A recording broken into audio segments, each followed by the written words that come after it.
एक पुरानी सुनसान हवेली में एक गुड़िया पड़ी थी, फटी हुई, धूल से ढकी, पर उसकी कांच की आंखें अब भी चमकती थीं। सालों से कोई उसे छूने तक नहीं आया था। हवेली की हर चीज सड़ रही थी, लेकिन वो गुड़िया वैसी ही थी जैसे समय ने उसे छुआ तक न हो। एक रात अचानक हवेली में हलचल हुई। खिड़कियां खुद ब खुद खुलने लगीं, हवा तेज हो गई। गुड़िया धीरे धीरे हिलने लगी, जैसे कोई उसे देख रहा हो। उसकी टूटी हुई मुस्कान गहरी होती जा रही थी। अचानक हवेली की घड़ी अपने आप चलने लगी, जो सालों से बंद थी। टक टक टक, गुड़िया की हंसी की हल्की सी आवाज आई।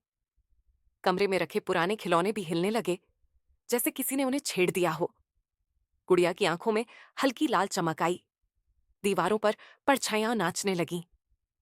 अचानक एक दबी हुई लेकिन डरावनी आवाज गूंज उठी। तुम आ गए, बहुत देर कर दी। अचानक गुड़िया के पास रखी पुरानी अलमारी का दरवाजा जोर से खुला।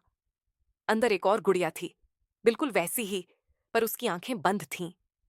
लेकिन जैसे ही पहली गुड़िया की मुस्कान चौड़ी हुई, दूसरी गुड़िया की आंखें खुल गईं, पूरी तरह काली।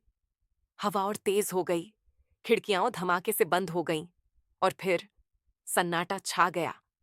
हवेली फिर से शांत हो गई, लेकिन अब वहां दो गुड़ियों की आंखें चमक रही थीं। कोई अंदर आता तो शायद अगली गुड़िया वहीं बन जाता।